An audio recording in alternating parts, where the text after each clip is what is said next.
Hi friends, ಎಲ್ಲರೂ ಹೇಗಿದ್ದೀರಾ? ಎಲ್ಲರೂ ಚೆನ್ನಾಗಿದ್ದೀರಾ ಅಂತ ಅಂದ್ಕೊಂಡಿದ್ದೀನಿ. ಇವತ್ತು ಈವ್ನಿಂಗಲ್ಲಿ ಒಂದು ಡಿಫ್ರೆಂಟ್ ಆಗಿರೋ ಸ್ನ್ಯಾಕ್ಸ್ ರೆಸಿಪಿ ತಂದಿದ್ದೀನಿ. Cheese ball Maggi recipe. ಈಗ ಎಲ್ಲ ಟ್ರೆಂಡಿಂಗಲ್ಲಿರೋ ಸ್ನ್ಯಾಕ್ಸ್ ಇದು. ನೋಡಿ ಹೇಗೆ ಮಾಡೋದು ಅಂತ ತೋರಿಸ್ತೀನಿ ಬನ್ನಿ. ತುಂಬ ಚೆನ್ನಾಗಿರುತ್ತೆ. ಬರೀ 2 ಐಟಮು, ಮ್ಯಾಗಿ ಮತ್ತು ಚೀಸ್ ಬಾಲ್ ಪಾಕೆಟು. ನೋಡಿ ಸ್ಟಾರ್ಟ್ ಮಾಡೋಣ ಬನ್ನಿ. ನೋಡಿ, ಇವಾಗ ಬಾಣಲೆ ಕಾಯ್ಕಿಟ್ಟಿದ್ದೀನಿ. ಅದರಲ್ಲಿ ಸ್ವಲ್ಪ ಚೀಸ್ ಬಾಲ್ ಹಾಕೊಳ್ಳೋದು. ಅದಾದಮೇಲೆ ಮ್ಯಾಗಿಗೆ ನಾವು ಎಷ್ಟು ನೀರು ಹಾಕೋತೀವಲ್ವ ಅಷ್ಟು ನೀರು. ನಾನು ಸ್ವಲ್ಪ ನೀರು ಹಾಕ್ತೀನಿ. 1 ಪಾಕೆಟ್ ಮ್ಯಾಗಿಗೆ ಸಾಕು.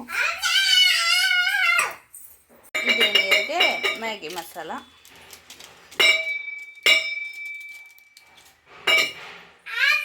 ಇವಾಗ ನೀರು ಕುದಿತಾ ಇದೆ, ಇದಕ್ಕೆ ಮ್ಯಾಗಿ ಹಾಕೋದು. ಅಂದರೆ ಒಂದು ಡಿಫ್ರೆಂಟ್ ಟೇಸ್ಟ್ ಮ್ಯಾಗಿದಕ್ಕೆ. ಇಷ್ಟೇ. ಈಗ ಮ್ಯಾಗಿ ಹೆಂಗೆ ನಾವು ಕುದಿಸ್ತೀವಲ್ವ ಆ ಥರ ಕುದಿಸಿದ್ರೆ ಮಕ್ಕಳಿಗೆ ಒಂದು ಡಿಫ್ರೆಂಟ್ ಆಗಿರೋ ರೆಸಿಪಿ ಚೀಸ್ ಬಾಲ್ ಮ್ಯಾಗಿ ಅಷ್ಟೇ. ನೋಡಿ, ಇವಾಗ ಮ್ಯಾಗಿ ಕುದ್ದು ರೆಡಿ ಆಗಿದೆ ನಮ್ಮದು ಚೀಸ್ ಬಾಲ್ ಮ್ಯಾಗಿ. ನನ್ನ ಮಗ ಮತ್ತೆ ಮೇಲೆ ಚೀಸ್ ಬಾಲ್ಸ್ ಹಾಕ್ತಾ ಇದ್ದಾನೆ. ಅವನಿಗೆ ಜಾಸ್ತಿ ಇಷ್ಟ ಚೀಸ್ ಎಲ್ಲ ಅಂದರೆ. ಅದಕ್ಕೆ ನೋಡಿ ಎಷ್ಟು ಚೆನ್ನಾಗಿ ಕಾಣಿಸ್ತಾ ಇದೆ. ಮಕ್ಕಳಿಗೆ ಈ ಥರ ಏನಾದರೂ ಡಿಫ್ರೆಂಟಾಗಿ ಮಾಡಿಕೊಟ್ರೆ ಇಷ್ಟಪಡ್ತಾರೆ ಅಲ್ವಾ, ಹಾಗಾಗಿ.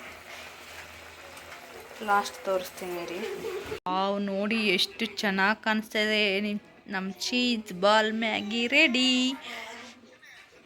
ಎಷ್ಟು ಚೆನ್ನಾಗಿದೆ ಅಲ್ವಾ. ಕ್ವಿಕ್ಕಾಗಿ ಮಾಡ್ಕೋಬೋದು. ಮಕ್ಕಳಿಗೆ ಒಂದು ಡಿಫ್ರೆಂಟಾಗಿರೋ ಟೇಸ್ಟು ತುಂಬ ಚೆನ್ನಾಗಿದೆ. ಇಷ್ಟವಾದರೆ ಲೈಕ್ ಮಾಡಿ, ಶೇರ್ ಮಾಡಿ, ಹಾಗೆ ಸಬ್ಸ್ಕ್ರೈಬ್ ಮಾಡ್ಕೊಳ್ಳಿ. ಥ್ಯಾಂಕ್ ಯು ಪೂರ್ತಿ ವಿಡಿಯೋ ನೋಡಿದ್ದಕ್ಕೆ.